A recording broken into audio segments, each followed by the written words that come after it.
4th, 2020, Laurel Krauss and I present a teach-in to commemorate the 50th anniversary of the Kent State Massacre. Thank you for joining us. Mickey Huff, who interviewed our teach-in participants, is a professor of history and social science, the director of media literacy organization Project Censored, and host of the weekly Project Censored public affairs show for Pacifica Radio. He's co-editor of the annual book Censored from Seven Stories Press and co-author of United States of Distraction from City Lights Publishers. Laurel is director and co-founder of the Kent State Truth Tribunal. Her sister, Alison Krauss, was one of 4 students killed by government forces as she protested the Vietnam War on May 4th, 1970, at Kent State University.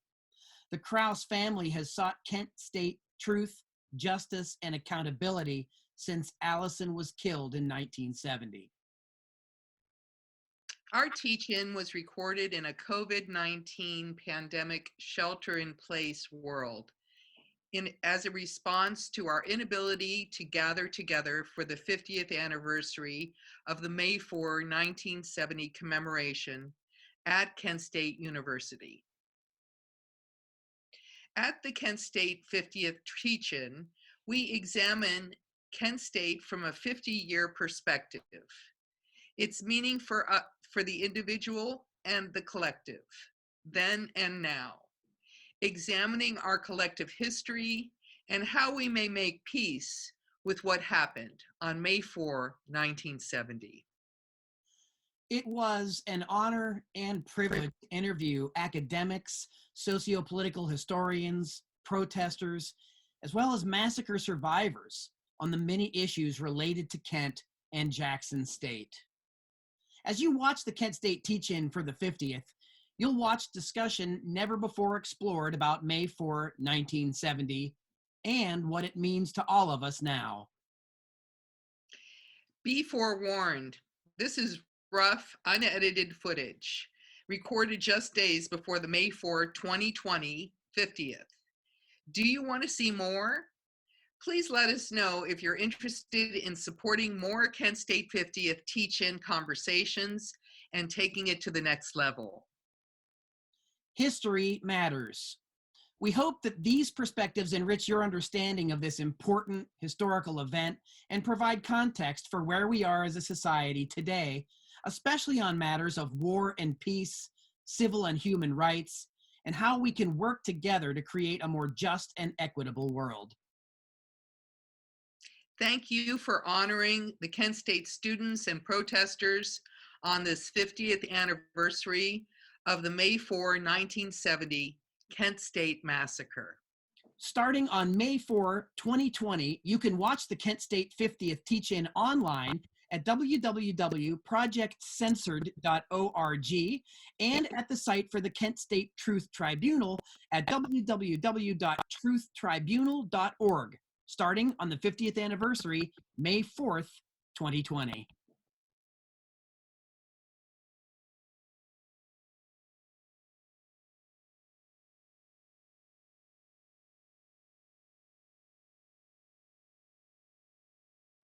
Hello, welcome to the Kent State 50th teach-in. I'm Mickey Huff, a professor of social science and history, and also director of Project Censored. And I'm conducting a series of interviews with a variety of amazing people, historians, scholars, activists, all around the Kent State 50th anniversary, the commemoration of the Kent State Massacre, the Kent State shootings. I have a history in this myself, doing my graduate work on Kent State years ago for the 25th anniversary. And right now, I am joined by the historian, Peter Kuznick. Peter Kuznick is co-author of this wonderful book. This is the Untold History of the United States that Peter Kuznick did with Oliver Stone, the filmmaker. Peter Kuznick is, of course, professor of history and director of the award-winning Nuclear Studies Institute at American University. And he has been on the Project Censored show numerous times, and he's interviewed all around the world on Cold War issues, contemporary events, and so forth. But today, Peter Kuznick is joining us to talk about the Kent State 50th anniversary. And for this, we have a series of questions. We have three basic questions that we're going to be asking all of our participants for this series. And the first question, Peter Kuznick, by the way, welcome. Thank you so much for agreeing to participate with us. I'm glad to be with you. You know, I've never been interviewed before about Kent State in itself. I talk about the period, and then Kent State often comes up. But this is a first, so I'm glad to be doing it. Well, it's great to have you on, and I certainly, when thinking about the people that we wanted to talk to, you certainly came up because of your post World War II historical experience, and of course, the first question that we have to ask is, what does May 4th, 1970 mean to you? And let's take it more specifically and personally. The first question is that way for a lot of our participants. Could you tell our viewers, do you have a particular memory of Kent State, of May 4, 1970? So that's, again, kind of personal, Peter Kuznick. I was in New Brunswick, New Jersey at the time. It was my senior year at Rutgers. I was about to graduate, thinking of going on to graduate schools.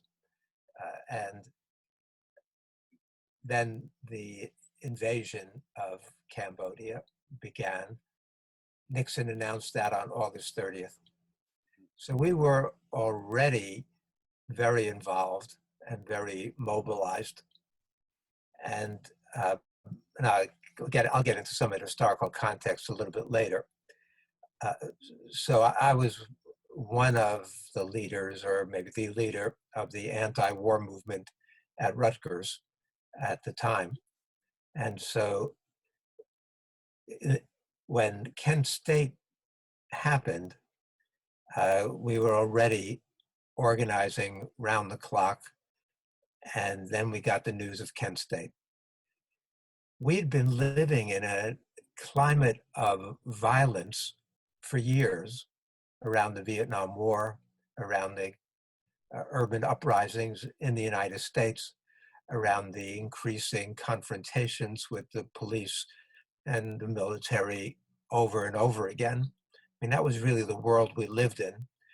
There was a lot of violent repression of meetings, of conferences, of demonstrations.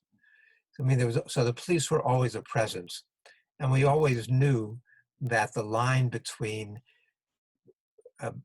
keeping order, in quotes, and overt violence was pretty thin one here in the United States, not just overseas. So in some ways, sorry. That's all good. It's going to do its thing here. Yeah, that's fine. Call from Bethany MP. So the news that the students had been shot and killed at Kent State was shocking to us, shocking to me personally. Mm-hmm. Because on one level, it could have been any of us at any time on any campus. There had already, I think even before that, been a student killed by the National Guard at Ohio State. There was later going to be the shooting of the African-American students at Jackson State on May 15th, early in the morning. So this was the climate of violence.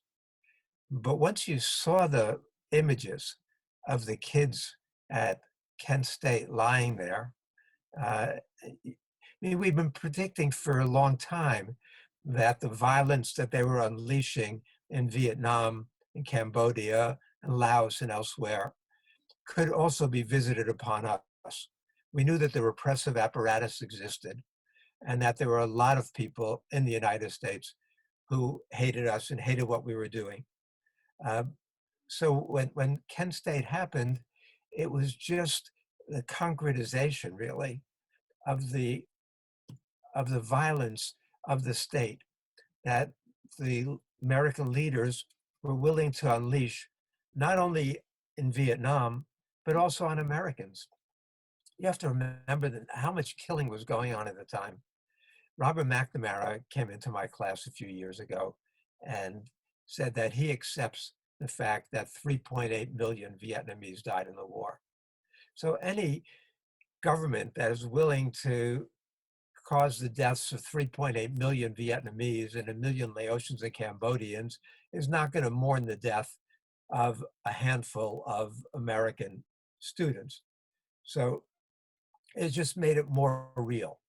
For me, I knew that reality already because I was already had become radicalized up to that point.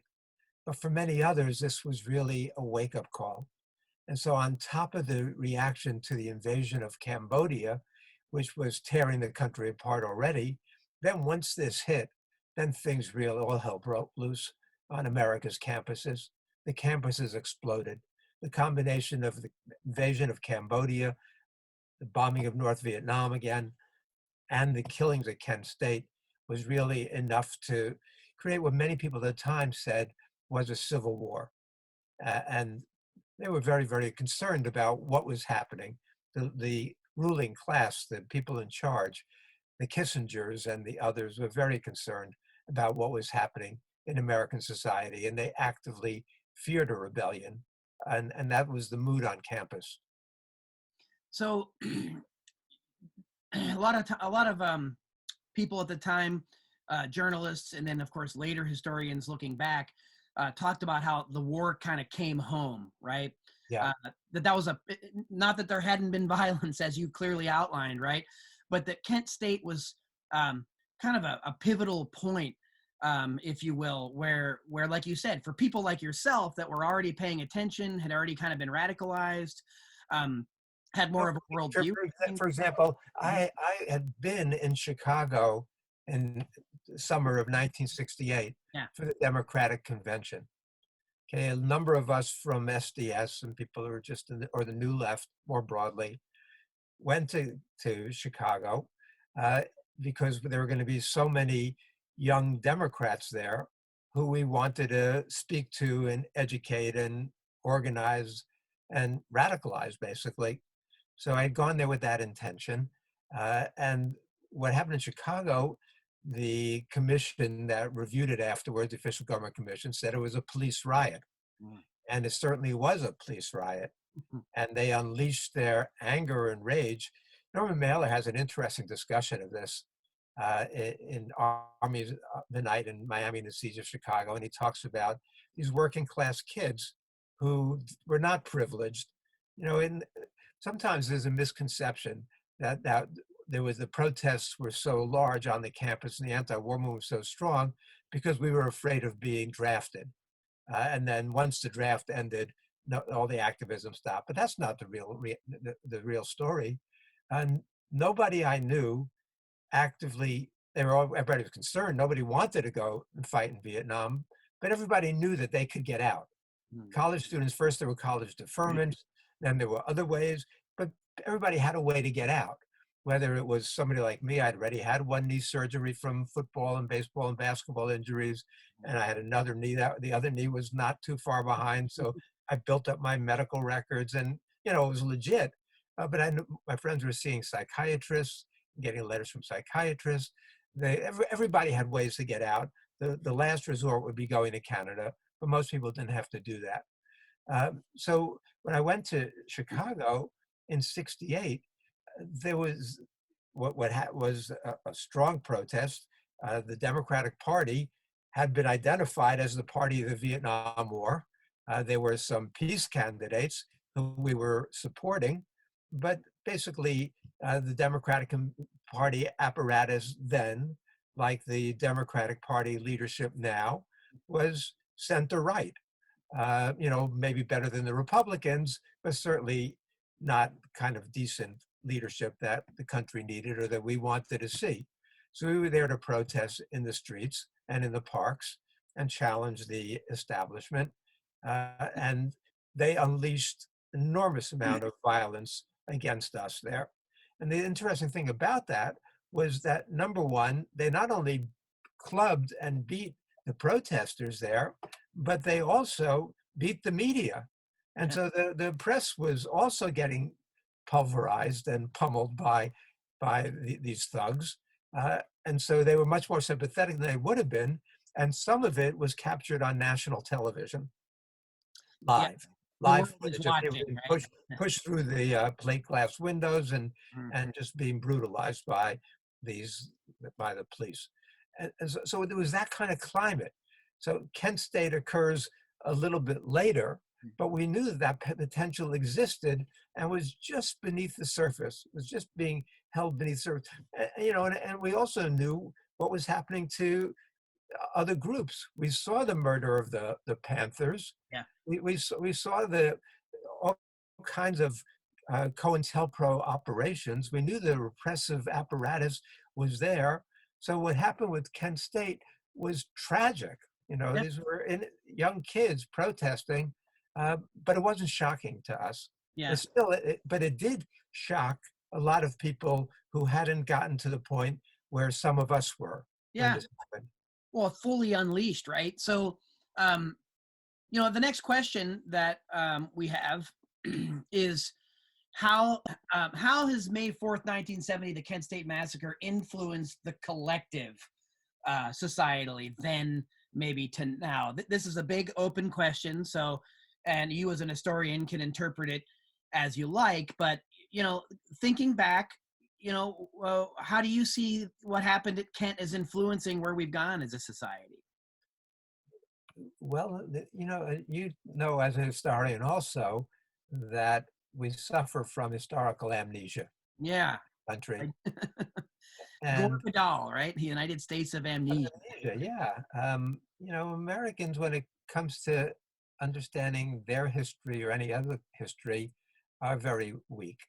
We know that it was the 2007 National Report Card in which the American high school seniors came in last, not in math or science, but in US history. And I think it was 12% were judged to be proficient in US history. But the reality was they knew almost no history, and only 2% could identify what the Brown versus Board of Education decision was about, even though it was obvious from the way the question was worded. Right. So we're dealing with, what we're up against when we try to teach. The students just have very little knowledge of history in the United States, and much of what they do know or think they know is wrong. So we've got a real challenge here.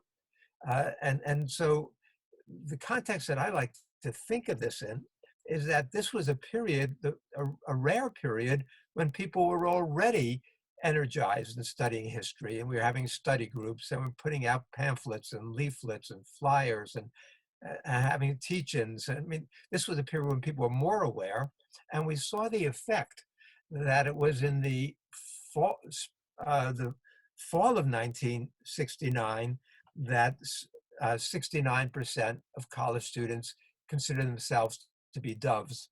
What we have in the studies at that point is that something like 45% thought that radical change was needed in the United States in 1969. So you've got an energized student body that's separate, like now. I mean, the students, if it was up to the students, we'd have Bernie Sanders as our candidate for president. But not all of society agrees with the students and the professors in that regard. And it was even more the case in some ways back in 1969 and 1970. So Nixon gets elected as a peace candidate, right? He's got his secret plan. Bullshit. But he announces on April 20th, 1970, that he's going to pull another 150,000 U.S. troops out of Vietnam. And so people were actually, in some ways, because in 1969, there have been those major mobilizations. October 15th, the moratorium, millions participated in that. November 15th, the rally in Washington, D.C., at least 500,000 people participated in that. Huge anti-war march, the biggest up to that point ever. And so because of that, Nixon had to cancel his plans for Operation Duck Hook, which was going to be vicious, savage, he described it. And they even talked about using nuclear weapons there. But they had to cancel that. Nixon we didn't know it at the time, but they were obsessed with the anti-war movement. Alan Mora talks about this, John Dean, Nixon's White House counsel, has come into my class quite a few times, and he tells my students that one of the things Nixon assigned him to do was to monitor the anti-war movement and the radicalists, because they wanted to know. He was obsessed with what we were doing. They changed their plans accordingly. So Operation Duck Hook got canceled, and now he looks like, in his Vietnamization policy, he's going to pull U.S. troops out. So in some ways, we were in a certain kind of stupor at the time on April 20th.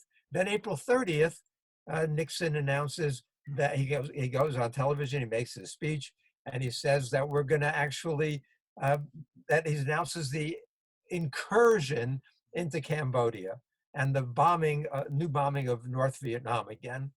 And he says we're going to get the sanctuaries and the command centers and the nerve centers. His advisors had told him there were no nerve centers, the kind he's talking about, in Cambodia, but that's what he announced. And he had even warned his secretary, Rosemary Woods, that all hell was going to break loose on the campuses once he announced it. He was so sure of that he cut his Secretary of Defense, Melvin Laird, and his Secretary of State, William Rogers, out of the process because they were concerned. The one who egged him on to doing this, to the incursion into Cambodia, the invasion of Cambodia, was Henry Kissinger, of course. And Kissinger said, oh, we don't want the U.S. to look weak. And then Nixon says, the United States looks like a pitiful, helpless giant, and we're going to need to do this. And then he goes and says, we need bold, decisive actions. And then the next day, so things break out immediately. At Rutgers and other places, there were demonstrations that very night that the invasion of Cambodia was announced. Then the next day, Nixon goes to the Pentagon and he gives this rallying cry, a crazy cry, where he says, oh, bold, what history remembers is bold, decisive action. And he calls the protesters bums. I don't know, he says they're bums blowing up the campuses, is what he calls the protesters. And that day, the country went wild. That week, there even before Kent State, there were far more than 100 strikes. On May 2nd, or May 1st, I think it was, there was a big meeting at Yale, and they called for a national student strike.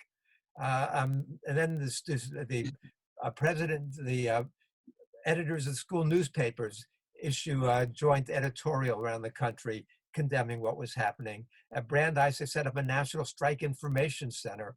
So there were well over 100 campuses across the country. Altogether, more than 500 campuses went out on strike or shut down for part of that week. You know, we see what's happening now, and the students are just not mobilized in that way and active in quite the same way. But then they were very, very active and mobilized and had become radicalized during this time. And so what happened at Kent State is also very interesting, because that first day, 500 students rallied at Kent State. They started fighting against the police who were sent in there to control them. They burned down the ROTC building. When the firefighters come to try to put out the fire, they cut the hoses. And so then the governor, then there's this confrontations, and the governor calls for a curfew first, and then he calls for sending in the National Guard. But what he says about the students, this is Governor James Rhodes. So on the one hand, you've got Spiro Agnew nationally stirring up this and calling names and talking about the students and how we've got to stop them. But then Rhodes was the worst of all. He says in his speech on May 3rd, says the anti-war protesters are worse than the Nazi brown shirts and the communist element and the night riders and the vigilantes. They are the worst type of people that we harbor in America. And then the National Guard comes in there, and the students called for a rally at noon on May 4th, and the Guard comes in with their M1 rifles. First, they shoot the tear gas canisters, and then the students are throwing them back, and they're throwing rocks, and they're chanting 1, 2, 3, 4. We don't want your fucking war. Pigs off campus. Pigs off campus. And then the Guard, then they're told to keep their rifles locked and loaded, and then they open up fire. In 13 seconds, 61 shots are fired. As you know, 4 kids are killed, 9 wounded. It was pandemonium there, and it was a slaughter. and the students there were simply slaughtered. But then even more hell breaks loose, and every campus just about in the United States is seeing tremendous protests, strikes, shutdowns. And so for me personally, at Rutgers, we shut down the university, and the administration called for a campus-wide convocation. Mhm. And the two speakers, this was in the gymnasium with thousands and thousands of people, and they asked me to speak for the students, and the other speaker was Mason Gross, the president of the university. But this is the kind of thing that was happening all over. And what I was saying, of course, was my anti-imperialist critique, about what the US was doing all over the world. For example, when Oliver and I did our Vietnam episode, the documentary episode, Mhm. we don't treat Vietnam as an aberration. We argue against that view. And we start off by talking about overthrowing Goulart in Brazil. And then we talk about the invasion of the Dominican Republic. And then we talk about the support of the repression in Greece. And then we talk about Indonesia, where a 500,000 to 1 million people were killed with US support. Mhm. And then we talk about Vietnam. And then after that, we talk about Chile. So we're putting it in the context, which is what we were doing at the time. And so we put out at Rutgers, we put out flyers, something called excerpts on the Vietnam War, and quoting all the important things that were being said, and distributing it to everybody at the graduation ceremony at Douglas College. But so there was this kind of activism in the air, and it continued, and it grew for the next week. And if you look at the reports from the President's Commission or from the quote unquote experts who were speaking at the time, they said that what we see is profound radicalization of students in the United States. Nixon invites 8, or was it 13 maybe, university presidents to meet with him. And Nathan Pusey, the president of Harvard, says, "You don't understand what's going on in these campuses. This is a whole new situation. It's out of control. The students are becoming radicalized. They're taking over buildings. They think that they own and run the campuses." But every report that came out about it at the time conveyed that sense of what this meant. So what we saw now was an unprecedented radicalization that had been occurring gradually since the mid-60s. But Yeah. as the Vietnam War intensified in so Cambodia and Kent State, this now becomes the dominant force on campuses. Yeah, so you've already alluded to some of this, but the last question that we have is, how do you make peace with the Kent State massacre in a post 9/11 environment? We now are living through this COVID-19 coronavirus pandemic and crisis. We still need to be very concerned about civil, political, and human rights, right? These have been routinely under assault. You just said that you and Oliver Stone in the Untold History of the United States, when you talked about Vietnam, the Vietnam War, you talk about it in this broad context, right? It's not an aberration, imperialism and its slaughter and its wanton disregard for human and civil rights. So, would you suggest that juggernaut is continued? And so that's, again, why we're kind of putting this through the lens of Kent State. Do you think any lessons have been learned here? Or what are some things that you think we should learn or could learn from the things that happened at Kent State or at the Kent State massacre? And what do they pretend for now? What can we learn now from that horrible tragedy in light of the things that we're facing and in light of we have a whole generation now, particularly now we have students that are doing this, right? They're Zooming in and out of classes, and their whole world is really kind of changed all of a sudden. And I'm not making, I'm not alleging there's some perfect analogy here, but in a lot of ways, things are, here we are coming up April, May, 2020, 50 years later. Kind of where do you see things going, and what do you what's sort of a takeaway or a little chunk of wisdom you can share with people about this? I think the main takeaway is that what we were saying back in 1970 is being borne out today. Mm. That the nature of this pandemic, what it's revealing, Mm. is exactly what we were warning about then, in terms of the world, in terms of the inequities, in terms of the violence just beneath the surface or above the surface.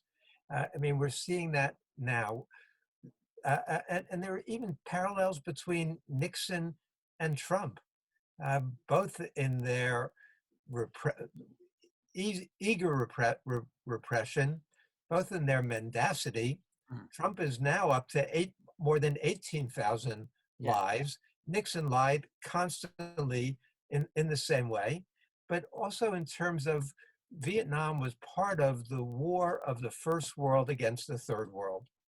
And what we saw as a result in the defeat of the people's movement in Vietnam, the reason why what the United States could not let them, they defeated the United States, they threw us out, but Vietnam could never serve as a model for anybody else because we destroyed that country. We destroyed the forests, the triple canopy jungles. We destroyed the cities, the towns, the hamlets. We killed almost 4 million people there. We were going to not let Vietnam become a model for the world.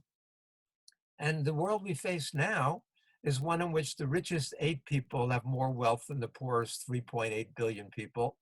The world we face now is one in which the neoliberal economic policies since the 1980s really have created such vast disparities that the global health system is in shambles. I mean, I'm terrified of what's going to happen when this hits countries like India. I've done 3 speaking tours in India these past 2 years, and and a lot of other places I've been to also. You just see the differences there. I went from India to Singapore, for example. You know, Singapore is a fabulously wealthy country, but even in Singapore now, we're seeing this vast outbreak, but not in the wealthy parts, but among the poor people, especially the ones who come from other countries to work in Singapore, who live in awful conditions there also. And now, despite Singapore's efforts at tracing and testing and vaccinating, or not vaccinating, but in dealing with this in a good healthcare system, even there, it's running out of control. So I think the lessons that we were trying, that the Vietnamese were trying to teach us at the time, that this is a global struggle, is now the lesson for today also, that this is a transnational struggle. Everything now, it's obviously transcends national boundaries. What happens to somebody in a ghetto or a slum in India affects people in Washington or in Berkeley or in London. I mean, we're a global community, and we've got to begin to look for kind of global solutions that we were understanding were necessary in 1969 and 1970. And it's going to start with, as many of us are calling for, ending the forever wars. The United States has an empire of 800 bases around the world. That's insane. The kind of military solutions, our whole definition of national security of the 20th century, as we saw throughout the Cold War and the nuclear arms race, that has got nothing to do with what the real issues and problems are in the world now, which are pandemics and inequities and need for education and healthcare and sanitation and water. These are what the real issues are. And so we're going to need to begin to work together. The United States declaring Russia and China as our main enemies now instead of global terrorism, and Trump, doing what he's been doing. This is insane in the present world. And we have no leaders who are talking to what the real needs are. Although China's talking about a global health Silk Road, which would be a positive thing, and they've been making some strides after they got off to a bad start on this. But clearly, the United States is doing very little that's constructive or productive in this regard. So I think the message is the kind of struggle that we were supporting in Vietnam as part of this need to develop global solidarity with working people around the world is really what the coronavirus is teaching people once again. And so this is another opportunity to try to do what we wanted to do back in 1970, which was to create a different kind of world. Not a world in which a tiny handful have got vast amounts of wealth and power, but a world in which we're going to determine our future, our fate collectively, and on a more just and equitable basis. Indeed. And so we certainly don't want those folks to have died in vain. The struggle continues. We've got a lot of work to do. Professor Peter Kuznick, thanks so much for joining us to talk about the 50th anniversary and commemoration of the Kent State shootings, the Kent State Massacre. Peter Kuznick is author with Oliver Stone of The Untold History of the United States. This is its second edition, and there a couple hundred pages that you added to this on the Obama years. And again, we keep making more history, and we have fantastic historians like you, Peter Kuznick, to help us. And Mickey, and also the 12-part documentary film series that Oliver and I did along with the book is available on Netflix and also all around the world. Absolutely, and I use it in my modern U.S. history classes. It's a great resource. So I want to urge all of you out there, if you're unfamiliar for some reason, please pick up Untold History of the United States. Or a lot of people are home now, so probably a lot of time to watch a 12-part series, Netflix. I can tell you that would go a long way to alleviate that 2007 study that you were talking about with our high school students. So Peter Kuznick, thanks so much for joining us. Thank you, Mickey.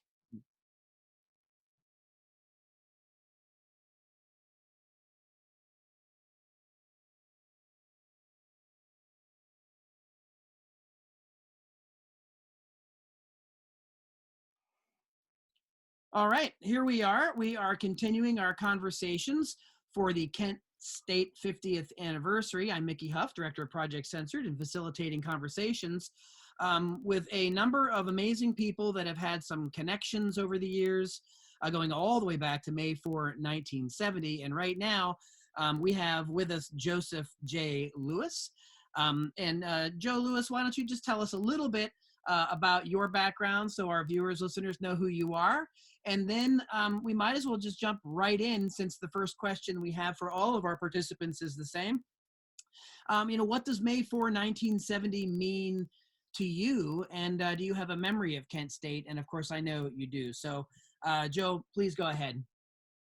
Okay, thank you very much, Mickey, and thanks for your work in telling this story and exposing the truth about the Kent State shootings. My name's Joe Lewis. Like you said, I'm 68. I currently live in Oregon. I've lived here since 1972. And I was an 18-year-old naive freshman at Kent State. In the fall of '69, I registered and started going to school there. I had attended Catholic grade schools and Catholic high schools, and I had applied to many Catholic colleges and Kent State, and I was accepted to all of them, including Notre Dame, but the expense was prohibitive.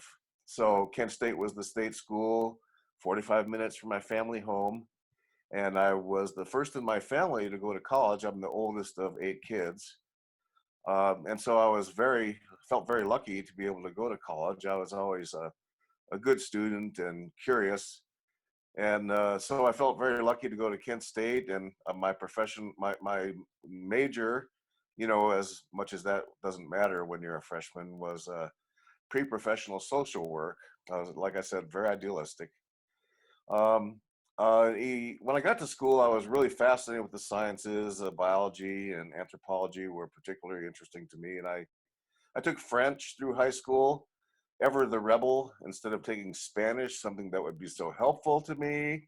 I took 4 years of high school French and a year of French at Kent, and I've had probably 2 conversations in French since then. So it was one of my mistakes, one of my choices that wasn't so right on. But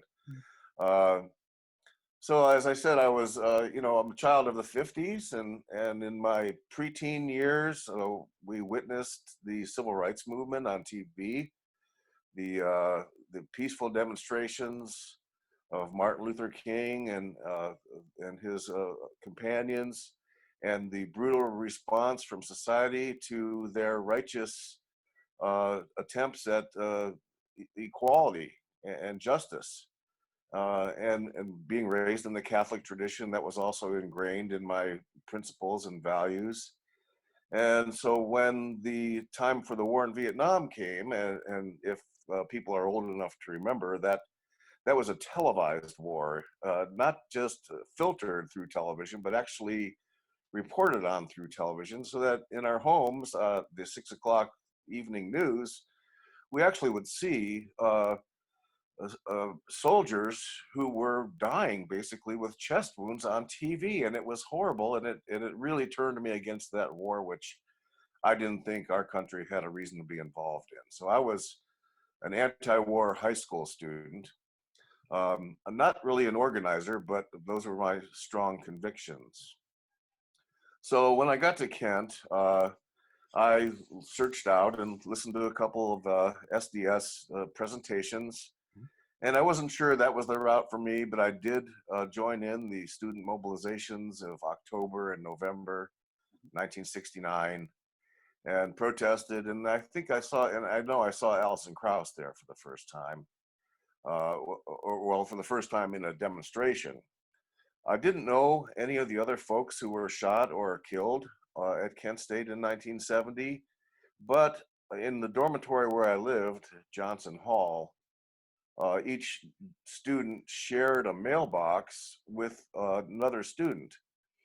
And I shared a mailbox. They were separated alphabetically. So my mailbox partner was a guy named Barry Levine. I was Lewis, he was Levine. We were sequentially, alphabetically. And he was Alison Krauss's boyfriend. And so I saw them together often, and saw Alison not quite every day, but frequently. And what I like to say is she was attractive in every way, vivacious and beautiful, charming and lovely and kind.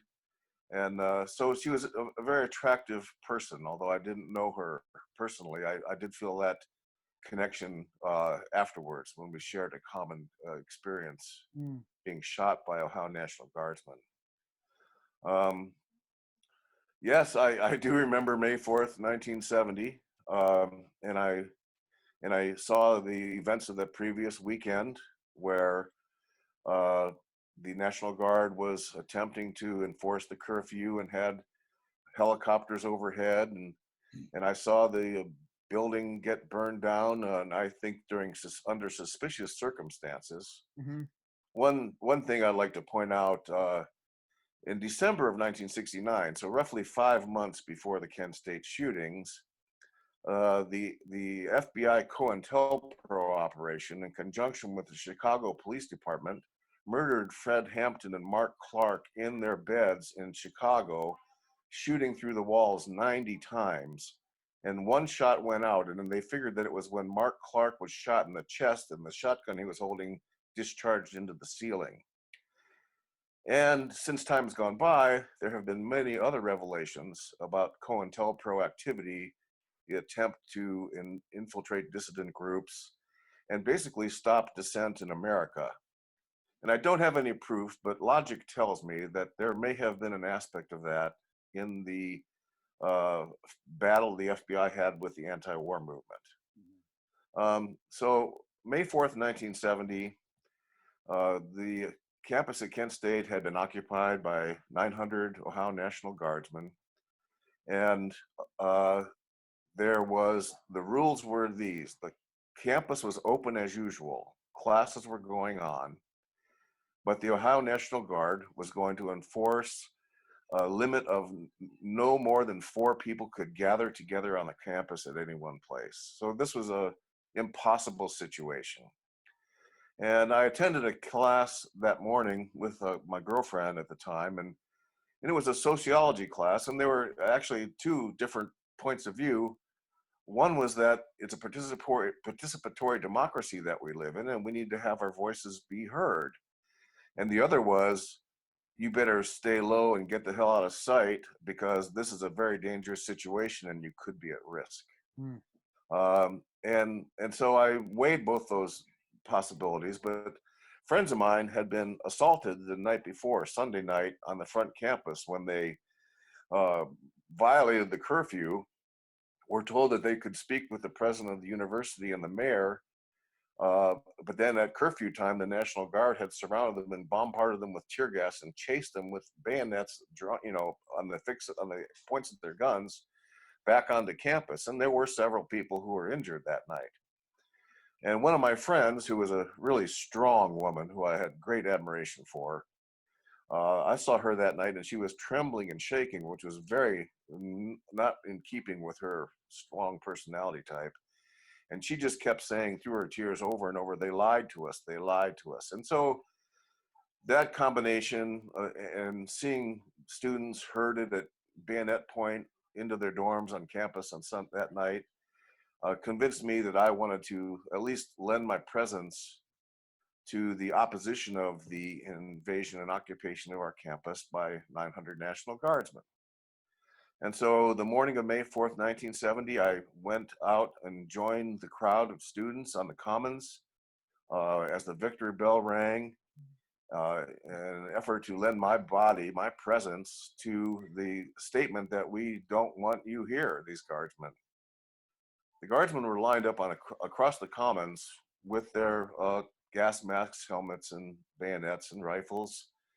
And the students were the whole field away from them on the hillside behind Taylor Hall. The guardsmen sent out the Jeep and told, through a megaphone, they made the announcement, students of Kent State, this is an illegal assembly. Return to your dormitories. And it was absurd because, as I said, campus was open, classes as usual. I'd saved through my whole high school summertime work to be able to afford to go to school there. And if anyone was in the wrong place, the guardsmen were, because we were on the campus where we paid to attend. In fact, through the whole activities of Monday, I was never more than 50 yards from my room, which was at the end of Johnson Hall, very close to Taylor Hall. So I was never really where I shouldn't be. And I felt like we had the right to express our opposition to government policy in Vietnam and the occupation of the campus. And so myself and others, we felt like we were free to express our First Amendment rights and our right to free assembly, and thought that we were doing that and within the law. And I admit there was, being 18, you have a sense of justice, I think, that tends to be modified as you get older and experienced. But I was still in that mode where I thought we should fight for liberty and justice for all. And so the guardsmen failed to have everybody leave when they told us to. And so they stepped forward, a handful of men stepped forward and fired tear gas across the space between the guardsmen and the students. And it was a macabre situation where students would cover their faces with a wet rag and throw the tear gas canisters back. And it was like a competition. There were cheers and there were boos. And that was also unsuccessful at dispersing the students. So then the guardsmen moved forward towards the crowd of students on the hillside across the field from them. And we dispersed in front of them. And I went between Taylor Hall and Johnson Hall, which was my dorm, and walked up the hill between them and then over to one side, allowing these guardsmen to pass between the buildings. And then they walked down the hill to the other side, where they were on the practice football field. The students, and myself included, kind of reassembled on the hillside overlooking them from between the two buildings. When they got down there, they made an announcement over the bullhorn that students of Kent State, we have you surrounded. which was really silly and ludicrous to hear, because from where I stood, the guardsmen were on a practice football field that had a cyclone fence on two sides of it, and then a hilltop covered with students on the other side. And so if anyone was surrounded, it appeared to be them. It didn't make any sense. They weren't really executing any plan, it didn't look like. But they were getting harassed from the Prentice Hall parking lot on the far to my left of the practice football field where they were. And there were a few people throwing gravel. People say throwing rocks. They were throwing gravel. And excuse me, I actually told some guy, I said, don't throw rocks, because it was doing nothing but aggravating. I mean, there was no point to it. But they were getting harassed, and at that side of the field is where Alan Canfora, my blood brother now, was holding a black flag. And it was because just a couple of weeks before this, one of his friends from high school had been killed in Vietnam. But he held the black flag, and they knelt down at that end of the practice football field and aimed their rifles towards Alan and his flag, and towards a vociferous group of students who were harassing them at that end of the field. And so what was that supposed to be? And it seemed like, all in all, it was just a gesture of threatening possible behavior. And so that went on for a time. And then there was a huddle. A group of men, guardsmen, met in the field. And I'm not sure what their conversation included, but I can attribute some nefarious kind of sentiment to them at that point, because they got up, turned around, and began to retrace their steps back up the hill from where they had come, and coincidentally straight towards me. And many of us thought that, they were returning to where they had come, and that it was over, that they had done their best to disperse the crowd, and that they were returning to their starting point. So I was very near to them by coincidence when they turned and started to walk up the hill. And so I moved to one side.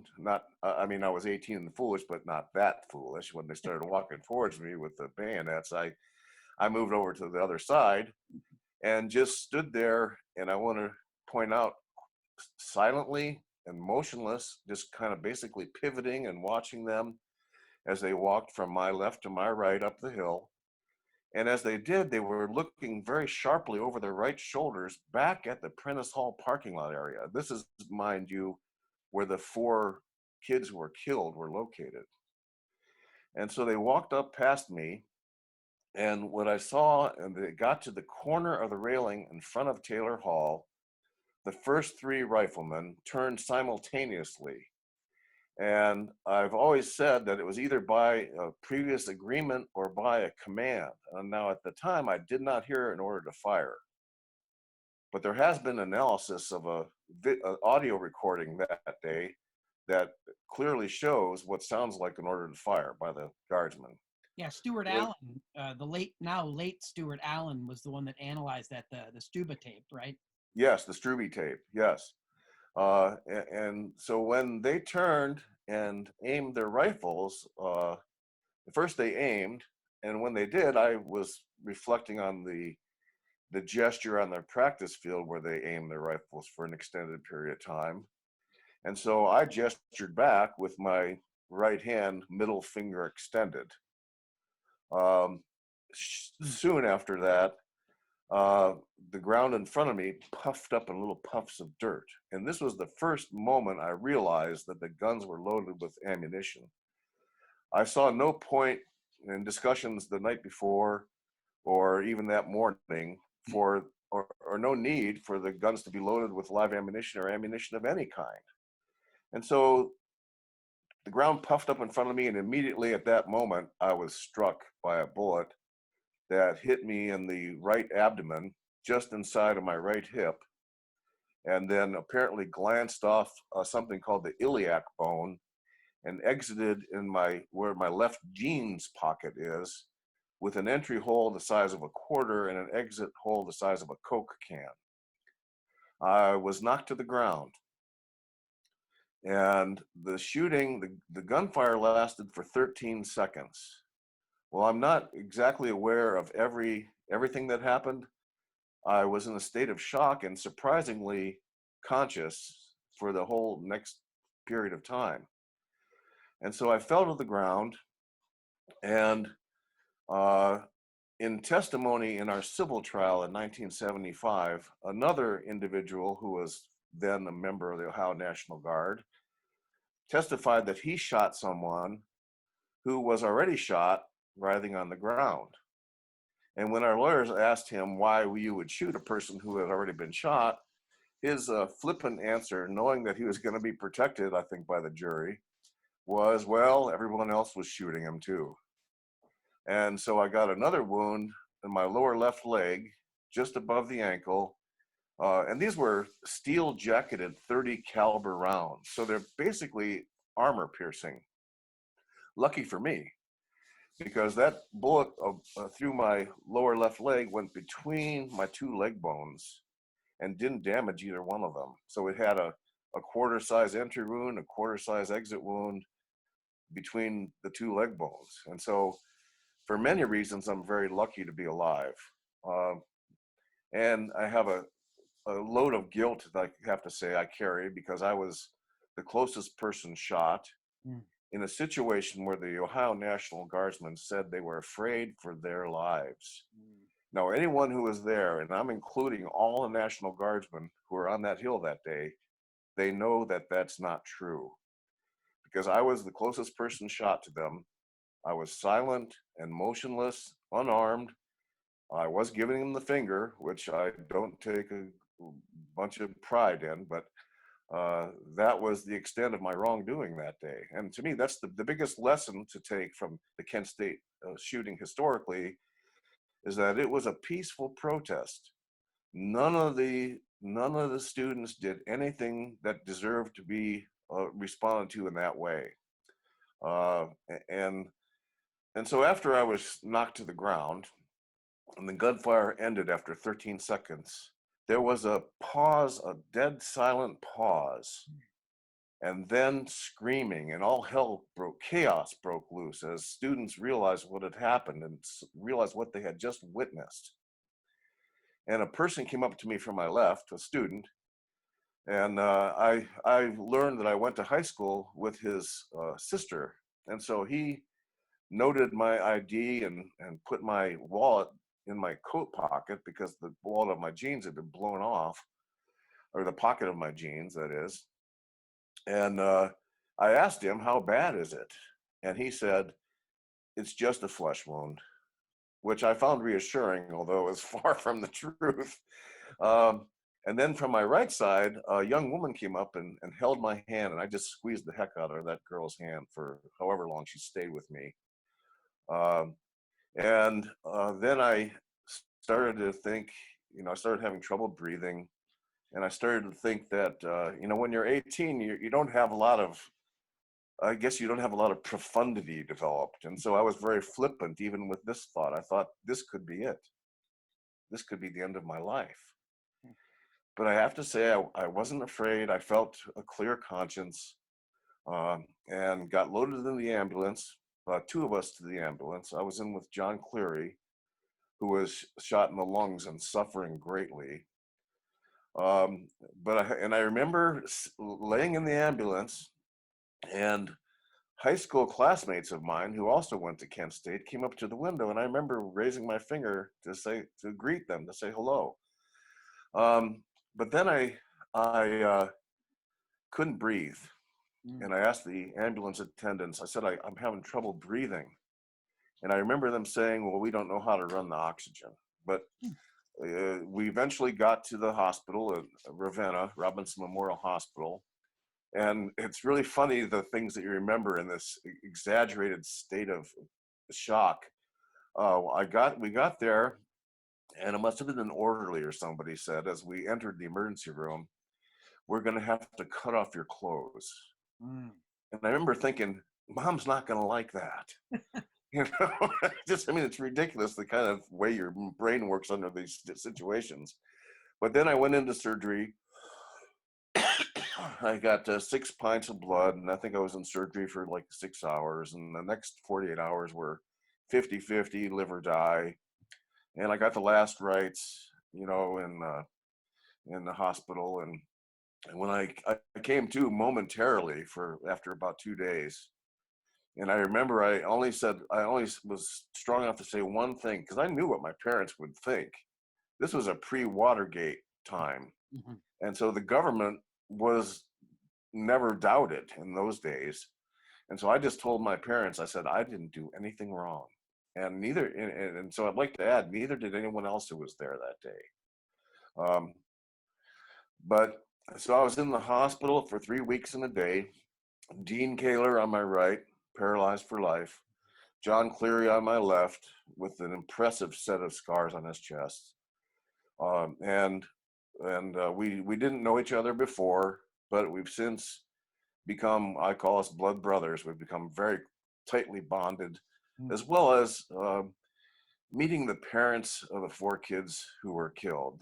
That's one of the hardest things I've ever had experience with, because they, you know, had read in the paper, student from Nixon, student demonstrators are bums. From the Ohio papers, they got what's coming to them. They should have shot them all. They, you know, I mean, it was horrible to be blamed for something that you had no reason to cause, or no hand in bringing about. Um, but we formed a tight-knit family, mostly through the 1975 civil trial, which, you know, there were many efforts to try and obtain justice. The first judicial, you might say, step came in October of 1970 with the Portage County grand jury. Now, this is Portage County, Ohio. And they had people come in and testify in secret in the grand jury setting, including students and guardsmen and professors. And when they were done, they had 25 indictments. 25 students and professors were indicted, and I was arrested. I was shot twice and arrested for misdemeanor, you know, participating with 4 or more others to block official action was my charge. 2nd-degree riot. Mm. And so here I was, 18, naive and idealistic, you know, recovering from my wounds, under arrest, and thinking that everyone, you know, around us thought that we were the cause of what had happened, of the suffering and death that ensued. And so after 3 weeks and a day in the hospital, I was back at my parents' house in Massillon, Ohio, and the local paper came out with a story covering the Kent State shootings. And so, of course, I read it. I read everything I could about it at that time and since. And it said that students had attacked guardsmen with bricks and bottles and overturned cars and set them on fire. And not a word of that was true. Not any of that had happened in reality. And so I was just flabbergasted to think my neighbors, you know, who saw me as, I mean, I was a kind of a goody-goody Catholic boy growing up, and I certainly didn't want them to think that that's what happened at Kent State.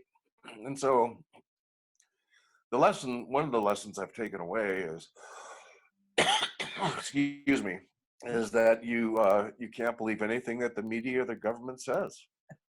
And so I'm very, very critical about those kind of things that are distributed in an effort to make us believe them. And I always examine, you know, why would they say that? Who wants you to believe this? Well, you know, we certainly have at Project Censored, that's one of our main things is analyzing media mendacity, propaganda, censorship of these stories that you're telling us. Joe Lewis, you know, the great I.F. Stone, who wrote one of the great early books, The Killings at Kent State. You know, one of the things he said over the years was all governments lie. Yeah, yes. And certainly around Kent State, that's, boy, have we seen that over the years. It's been 50 years now. And still struggling to get the truth to the public as best we can. Healing is an important thing. It's a longstanding thing. You have you endured some serious tragedy that day, although you and 8 others were seemingly luckier. That's probably the wrong word, but luckier than Alison Krauss and Jeff Miller and Sandra Scheuer and Bill Schroeder, the 4 that died. So the next question that we've been asking is, how is the May 4, 1970 Kent State Massacre influenced? How do you see it influencing sort of the collective? What kind of impact do you think that this has had on our society then, and what does it mean now, do you think? Well, I hope that it caused attention to the evils and the wrongness of the war in Vietnam at the time, and people have suggested that it brought the war to a close sooner, and I hope that's true. I'm not a historian. I don't exactly know exactly how things broke out then, but I hope that that's true. And I think that sadly, the collective hasn't learned a lot about protecting civil rights and dissent from public opinion. I moved to Oregon in '72, and after our '75 civil trial, I invited Jim Russell and Galen Keller, who I eventually married, to move to Oregon with me. And Russell, as he always, everyone calls him Russell, even his wife called him Russell. He's since passed away, I'm sad to say, in '07. But Russell always said this Oregon is a healing place, and the forests and the hillside and the rain and just the natural beauty and the clean air and water was something that I needed, that I used to help me recover from these horrible memories, as well as kind of examination of religious values and just trying to get rid of the guilt that we kind of are brought up with in certain traditions. But speaking to classrooms, Russell and I were in a article in 1995 for the 25th anniversary in the Oregonian newspaper, and after that we got invited to come to classrooms and speak to classes about the Kent State shootings, and we found it to be very cathartic. And so that we healed, we felt, by sharing our story and the story of the suffering and the death of Allison and Sandy and Jeff and Bill.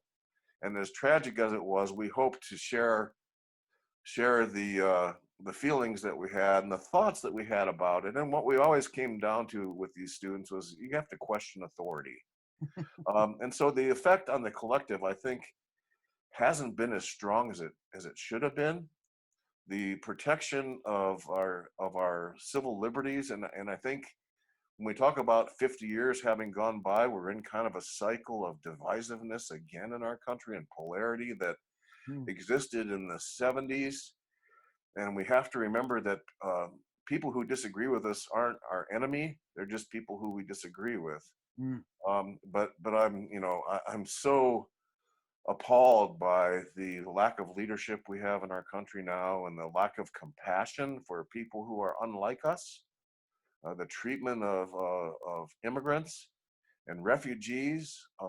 We need to find our heart again, and we have not learned that lesson, I think, from the horrible incidents and pain of the past. But I think that's where we need to go. We need to welcome and treat refugees compassionately. Yeah, so well said, Joe Lewis. You kind of touched a little bit on the last of the 3 questions we have. Making peace with the Kent State Massacre, such a difficult thing to do, maybe even an odd use of phrase there. But, we've seen after 9/11, we saw a lot of regression this way, a lot of xenophobia, stripping of people's rights, lack of human rights, rampant global warfare. And now we're in the midst of this global pandemic, coronavirus, COVID-19, which is why interestingly, why we're doing this via this technology.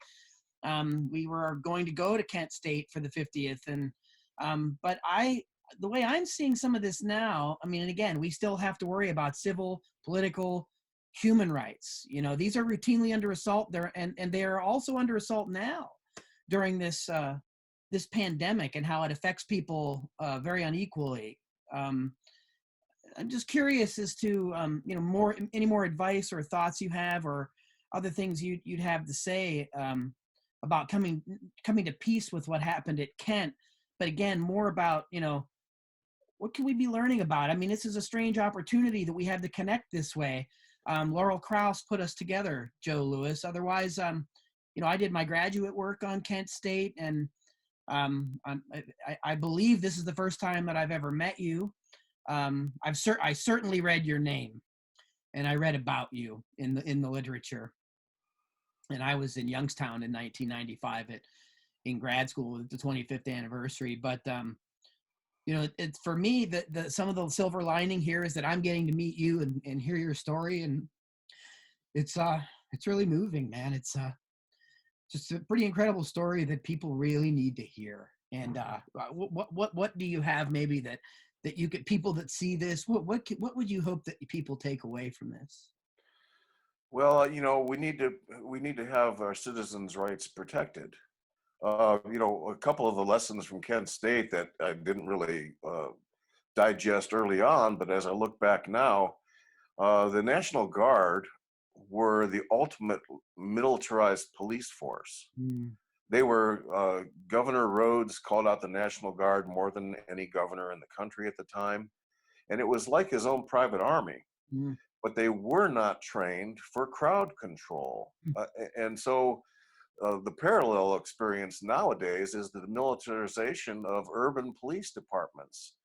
These, you know, this is not supposed to be an occupying force that that controls the people. It's supposed to be, government is supposed to protect the people, not keep them in their place. And I think that policy needs to be widespread from the federal level to the local level, that government is of, by, and for the people. It's for the people, not against the people. And I think that in the latest COVID-19 pandemic that we find ourselves in, the attitude that some on the federal level have is just that. It's opposed to the people's health and well-being, and it should be protecting that. As far as forgiveness, I found it personally helpful to forgive the two men who shot me.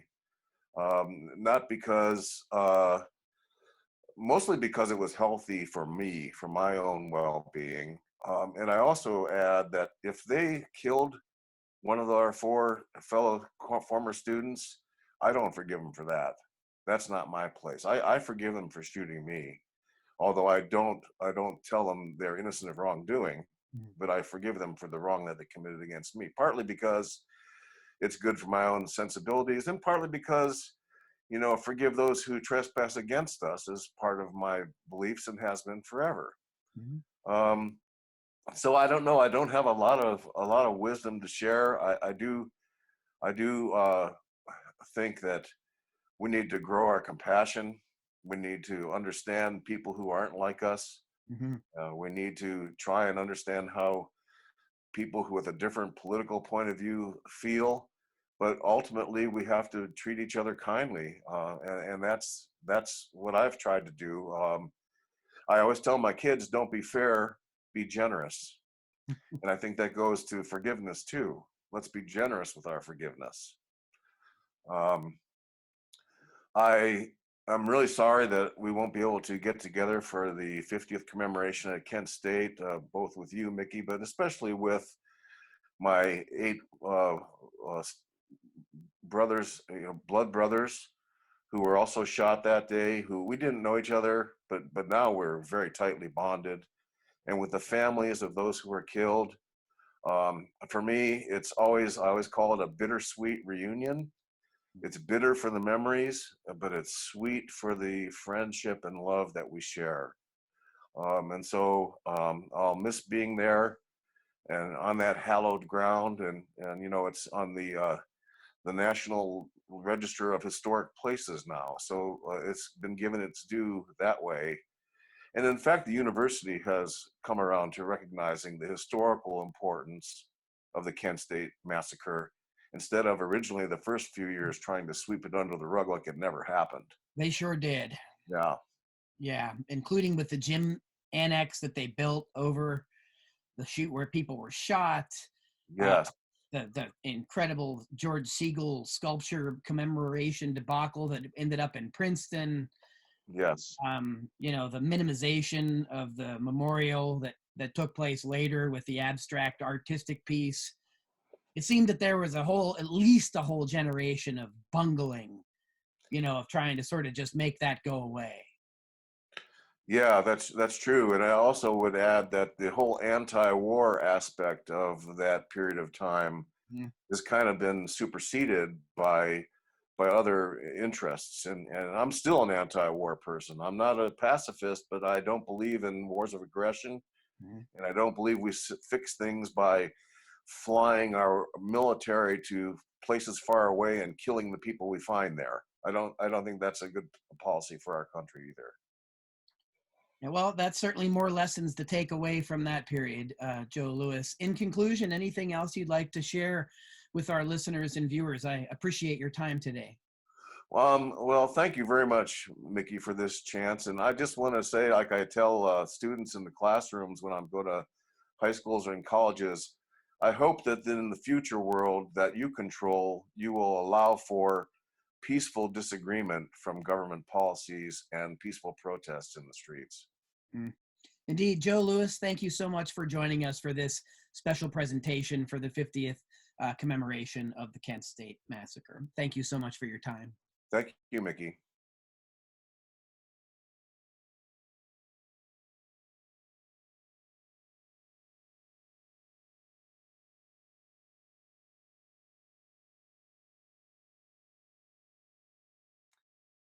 All right, hello and welcome back, everybody. This is the Kent State 50th anniversary and commemoration teach-in, and we are continuing our conversation with a series of amazing and dynamic historical actors, people both that had been around at the time, been involved with what was happening, and have done significant work thereafter.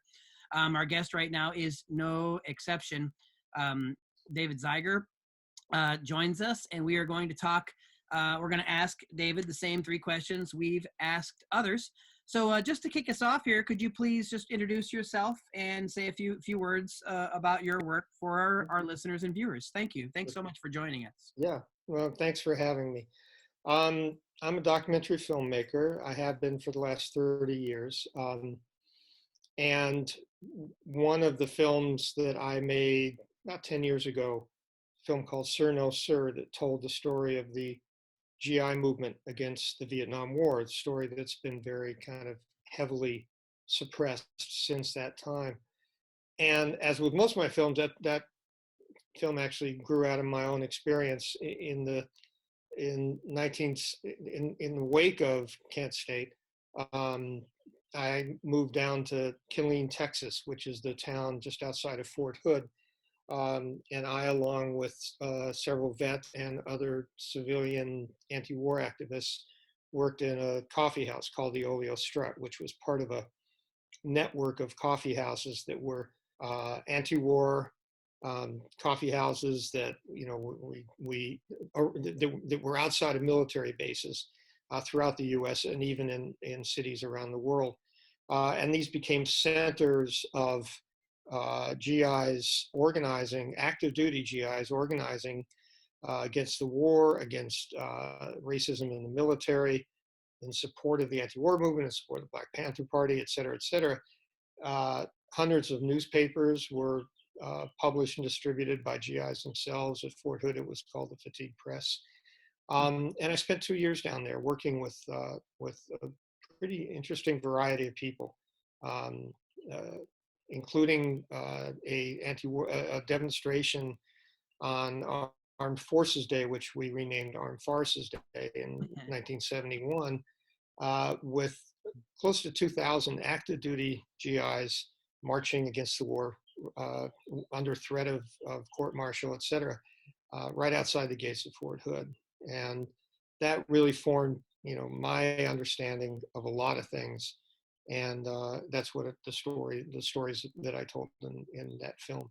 Right on. Well, David Zeiger, filmmaker, Sir No Sir, Vets for Peace.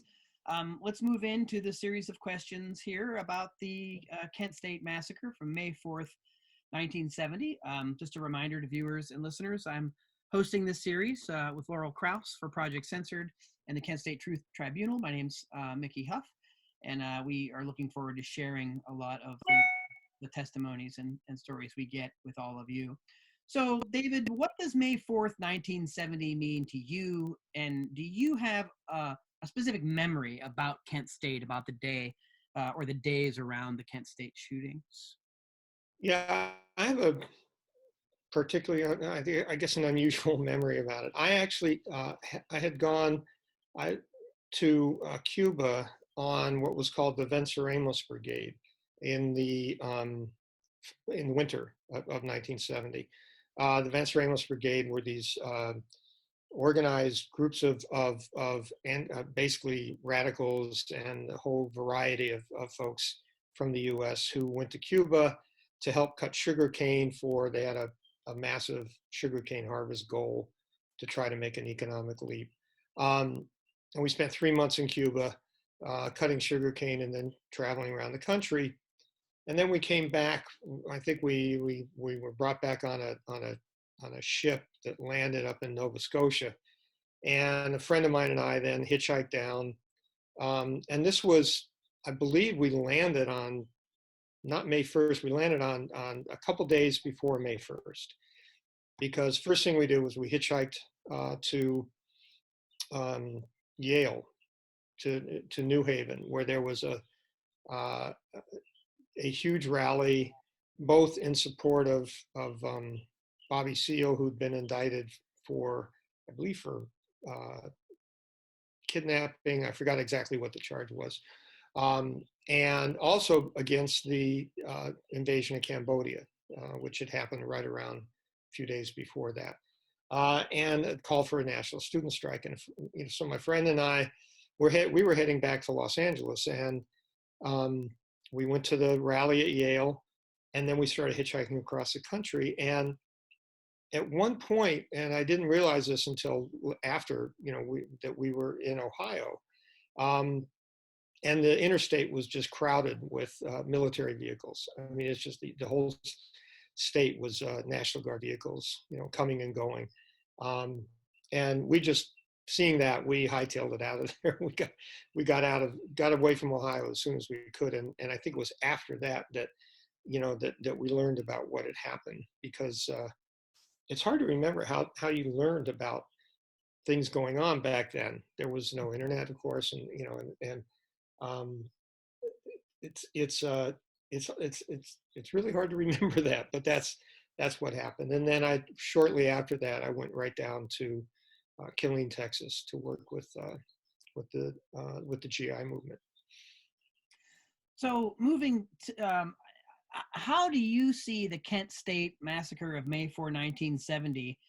How do you see those events influencing the collective, sort of a big picture then, now? How do you see Kent State influencing the things that happened both at the time and then again perhaps up to date? It's a good question. I mean, I've been researching for several years now a film about the student movement, and I've been focusing actually on the events of summer of 1970. That what followed Kent State and the killings at Jackson State also. And my focus of what my research has been is on the basically what the Nixon administration was doing, and a key thing was Nixon created a commission called the President's Commission on Campus Unrest.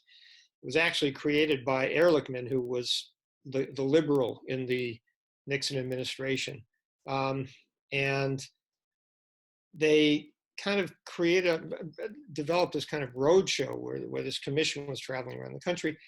The prelude to this is that at this time, not only Nixon, but a whole lot of people in positions of power in the country, really believed that Kent State kind of marked the beginning of the insurrection, the beginning of the storming of the White House. Nixon met with, I think, 20 university presidents in the wake of Kent State. And according to, what's his name, H.R. Haldeman's diaries, he said the presidents were terrified.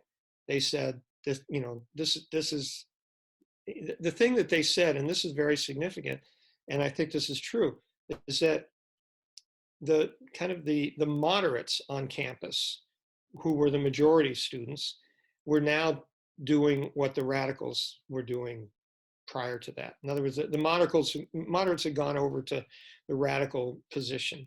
I don't know if, the statistics are stunning. There were, 30 or 40 ROTC buildings burned down. 30 states sent out the National Guard. There, it was the biggest student strike in history. On the University of New Mexico campus, students had taken over the library and had taken over the interstate, and the National Guard, when they were called out, the New Mexico National Guard, when they were called out, they weren't given bullets because they didn't want to have another Kent State. So they attacked the students with bayonets and sent about a dozen students to the hospital with bayonet wounds. This kind of thing was just, rolling, barreling down, in the country, and really was only stopped by the fact that the school year ended. I mean, the majority of universities, were closed because of the student strike. So, the Nixon administration, spent the summer trying to figure out, and working out, what are we going to do about this? And along with the President's Commission on Campus Unrest, the FBI was recruiting and sending out about 1,000 additional agents just on the campuses alone. 36 states passed pretty draconian laws outlawing student dissent, basically saying anything that disrupts the campus is grounds for either arrest and or expulsion. I forgot the number, but hundreds of students were expelled at that point, and a fairly significant number of assistant professors and professors were either fired or kind of forced out of their positions. All of this to kind of solidify and emphasize really the lesson that was hanging over everyone's heads, which was, if you get out of hand, you will be killed, and with no consequences. And that was kind of the, that did have a significant impact. Really, the student movement really pretty much as a movement died then. It did not, the fall was actually had some of the quietest times on campuses. There was still a massive anti-war movement, but this was kind of also, made more difficult for there to be a movement by the fact that the leadership of that movement, Students for Democratic Society, had splintered, and the Weatherman faction had pretty much, taken their ideas of revolution by, guerrilla warfare and gone underground. And the campuses there was no national coordination. There was no leadership in that sense. Ironically, at the time when there was the biggest explosion on campuses, there was really no national leadership that could take that anywhere. And yeah, I mean, there was a very effective clamping down on the campuses and on the student movement. And this coincided with Nixon, with the midterm elections, the 1970 elections, which was when Nixon kind of the law and order slogan and emphasis became very, very sharp in the Nixon camp. So, you know, it was a complicated situation. And I think there's a lot that can be learned from it. You know, particularly the fact that when there was this huge uprising of students, there was no leadership, there was no coordination, there was no way to take it even further. I know there are people who out there who say, well, it went too far. And that was part of that was actually part of the message that came across from the Scranton Commission. Part of their message was, you know, the National Guard had no reason to open fire, and they shouldn't have opened fire. But then the other part of their message was, you know, if you get too radical, it's going to mess things up. And there are a lot of people that kind of bought into that line, in my view, wrongly. Didn't go far enough, I don't think. But that is kind of, you know, what came in the wake of it.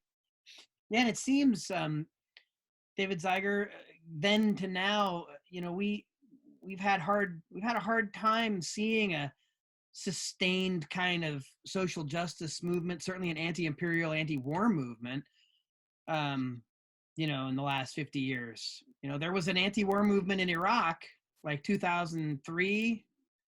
You know, there was some really significant anti-war protests, but then, as you recall, they kind of went that way too. They dissipated. Yeah, I mean, that kind of harkens back to my film Sir No Sir and to the story of the GI movement, which I think is an important story maybe to tell in this context, which is that there was a very effective campaign, and it wasn't like a coordinated, you know, conspiracy or something, but in the 1970s and it would really ratchet up in the 1980s, there was a campaign that involved politicians. There were Hollywood films, you know, the Rambo films, et cetera, that put out the line that the Vietnam War was lost because the American people turned on, particularly students, turned on the soldiers. And the soldiers were bravely fighting the war. Over 50,000 were killed. They came back. They were spat on by the students. They were vilified. They were called baby killers. And this narrative really took hold in a huge way, and was pushed very, very strongly by all the way from the right-wing veterans organizations to Hollywood to politicians. And it became pretty much the accepted narrative on what happened during the Vietnam War. And it's a lie. It's a total lie. There was on two different fronts. From the front of the soldiers, all of the services had a huge anti-war movement going on in it during the war.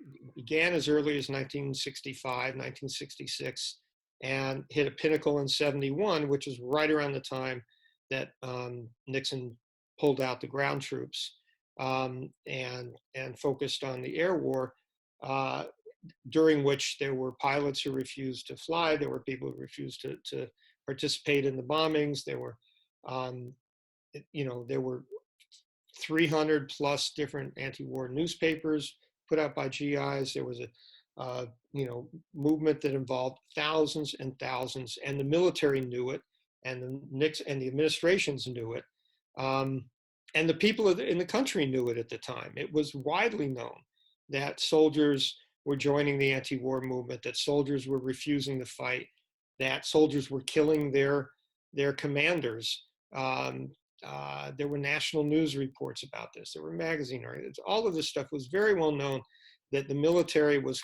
crumbling under the weight of anti-war sentiment among the soldiers. Well, all of that has been buried and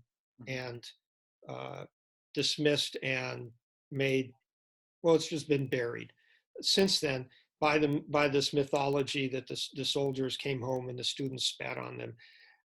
There's a wonderful book by Jerry Lemke, who was a Vietnam vet who came home, became a professor, and did when the first Gulf War happened in 1990, these stories about spitting and about how the soldiers were vilified, got huge. Mhm. And it created, and Jerry, by the way, wrote his book, The Spitting Image, then, Mhm. in which he did an investigation, and he found not one single verifiable instance, and just wild stories being told all over the place. And it put, in that, I mean, that first Gulf War, under, who was, that was under the first Bush. Herbert Walker Bush, right? There were also massive demonstrations Mhm. against invading. Once the invasion took place, this mythology of we have to support our soldiers. We can't do what the anti-war movement did back in the Vietnam War days. We can't spit on the soldiers. We can't call them baby killers. So it put this huge weight on the anti-war movement, and it pretty much killed it. I mean, it had a, and the same thing happened with the invasion of Iraq. The second time in 2003. 2003. I mean, I was at meeting. I remember being sitting in meetings, planning demonstrations, and people saying, "Look, we got to make sure we cannot demonstrate against the soldiers. We have to make sure we don't do what they did in the Vietnam War, whatever that meant." I mean, there was no such thing as demonstrating against the soldiers, but it gave this massive opening for this idea that once American troops are in harm's way, you can't anything you do that you'd be accused of endangering them. Well, And it has, it's kind of, it's also kind of folds in with this idea that American lives are more important than any other lives, that our boys are more important than people anywhere else in the world. Two things you reminded me of. One, in the first Gulf War, Herbert Walker Bush was crowing about ending or licking the Vietnam syndrome, which was like virtue signaling, right? Kind of to the base there. And then in 2003, I remember Fox News in particular, led by Bill O'Reilly, once the bombs start dropping, you cannot criticize the soldiers, right? That was the same mantra that they had resurrected. And unfortunately, the majority of people on the left, whatever that was, bought into that. Yeah, and obeyed. Yeah. And I mean, it's a major factor, I think, in suppressing any kind of serious, opposition to these wars. And I think that's why your film is really so important, and it's so significant now. A lot of my students are Iraq vets, and Iraq vets against the war. And I've met with and worked with some of these people and had them on the Project Censored show. And I don't want to say it's deja vu all over again, because I wasn't there in Vietnam. I wasn't even born until 1970. But becoming an historian and looking back at the period, particularly I did my graduate work on the Kent State shootings. I went to college in Youngstown, Ohio. So that was all just, seemed very real and very alive, when it came back around into Iraq. That leads me to the last question that we have is, if possible, how do we make peace with the Kent State, May 4th, the 1970 massacre there? This is a post 9/11 world. We've already scooted up and talked about the Iraq war here. Now we're in a different kind of crisis with this global pandemic. But what we're seeing is that there hasn't been, it's not like the war on civil liberties, political and human rights, it has abated. It's, if anything, it seems to have increased. So how might we make peace with some of what happened at Kent, and what does it mean to the present? I'm not sure what making peace means. Yeah, well, because I don't know either. How do you make peace with what happened? And, some of the other people we talked with, they took it more introspectively about how it was important for them to come to some kind of a personal agreement with themselves about it in order to move on, not move on and forget. But I think closure is a really bogus or evasive term, because I don't think anything like that ever really happens. maybe putting into perspective of, the title of my thesis was Healing Old Wounds. Do they heal? What's your perspective just around, that kind of concept about how, you still are, still doing work, still doing research, still working on another film. How does Kent State maybe inform you in that way? I don't want to make peace with it. Yeah. Okay. That's fair enough. I don't, it's unfortunately, I think a lot of what happens, and this is a struggle that I go through, and I think, a lot of what people end up doing is they don't just make peace with themselves, they make peace with this system. They make peace with just the way things are. And I've never been able to do that. And I don't particularly want to. I honestly don't know exactly what that means in terms of, action. Thank you for not coming to peace with that. Well, yeah, but even now, now I think what we're facing today is a qualitatively different situation than even under Nixon, than even that time. I think we are in the grips of a rolling fascist coup that's taking place in this country that's been building for decades. That is, they've now found their hero with Trump. And I think that, I find it, to be honest, I find it horrifying that people are kind of paralyzed by that. And they're paralyzed by that largely through, at this point, through saying, okay, well, all we can do is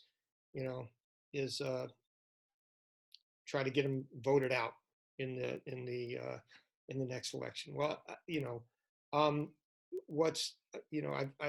I've never followed that logic before, and it always becomes, well, this time, okay, this time you got to do it. This time you got to, this time. And I've heard Always this time, next time of Lucy with the football, and this time she's going to let Charlie Brown kick it. But and particularly now, a time when people, things have been dramatically changed with the pandemic, but before the pandemic, when there should have been millions in the streets, preventing this coup from taking place, it's nothing. And I think that, to the extent that I work politically, other than, the films that I make, I've been, working with Refuse Fascism, which is, I know,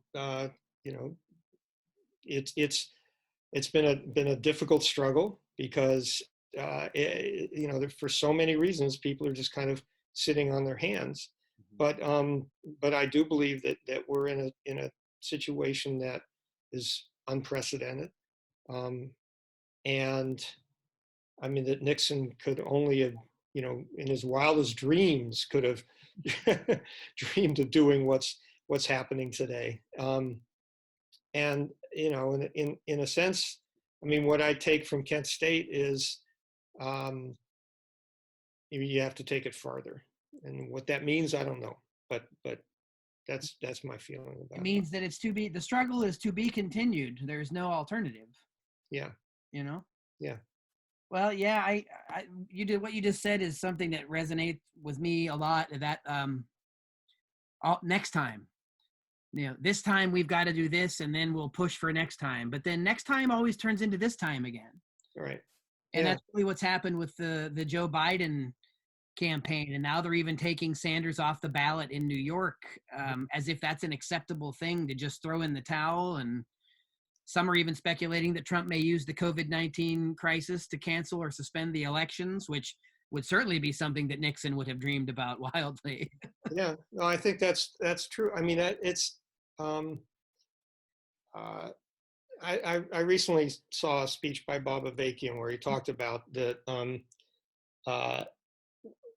Democratic Party in this context, and how it's like someone has broken into your house and they're just smashing everything in your house, smashing all the, you know, and you come out there and you say, I'm going to beat you by using all these things in my house, you know, all these norms, these things, you know, and they've all been smashed. And, you know, this is, you know, even the idea that I mean, I don't know what's going to happen with the election. I don't know if, you know, but I think the possibilities are fairly extensive. Like you're saying, you know, the net election could be canceled. Certainly, you know, the Trump and the whole Republican machine has been doing a good deal of voter suppression, and they will continue and ratchet that up. And I think they'll use the COVID situation to ratchet that up. You know, if you know, if Trump loses, he can declare the election invalid. I mean, you know, you say something like that, and a lot of people say, "Oh man, you know, no, he's not going to go that far." But every step of the way, everything he's done has been after people have said, "Ah, he's not going to go that far," you know. And it's you know, to kind of put all your faith in, you know, in this election, I think is I think it's scary and dangerous. I don't think it's going to solve the problem. I don't think it's going to, you know, defeat what's happening here. You know? I would suggest that it's misguided, but it's actually hyper guided by the corporate media, the backers of the Democratic National Committee, the military-industrial complex, big pharma. I mean, they're all. Joe Biden is, hey, they like that. This is, you know, people in this country have been trained for decades to believe that our fate is decided through elections. Mm-hmm. And I mean, and to take this back to 1970, there were a lot of people that, you know, did, you know, did get involved in elections, you know, the Gene McCarthy campaign, et cetera, but there was a massive, you know, movement that essentially was rejecting the idea that this is how things are going to change in this country. And for a brief period of time, really did reject that idea. And I think, unfortunately, you know, people have kind of looked back now and said, well, you know, that was a big mistake. We just have to pour ourselves into elections. Yeah, you know, organize, et cetera, but also pour ourselves in elections. And I think that's just falling in, you know, it's trying to kick the ball again, you know, and hoping Lucy won't pull it out from under you. I mean, it just, I just, you know, time and time again, this is kind of how things happen. And of course now it's, you know, what what people say is, well, this time we have to, you know, again, this time we're facing this fascist guy, even agreeing that this is, you know, you know, that he's that far, you know, but kind of still being blind to how much these folks that Trump is at the head of have been smashing and gutting, you know, these norms that people think are going to save them, you know. So, Well, it's going to be very difficult to mobilize while everyone's on lockdown under the cover of COVID. Yeah, that obviously creates a whole different situation. And in fact, it's you know, these fascist mobs that are trying to get people back out onto the streets under the wrong pretenses. Yeah. You know, very dangerous time. Well, we certainly live in dangerous yet interesting times. Yeah. David Zeiger, sir, no, sir, thank you so much for taking time to talk about Kent State and talk about your other thoughts about how Kent State still matters and lessons we could be learning from it. I really appreciated your time today. Great. Thanks a lot. Thanks. I enjoyed it. Glad to be on it.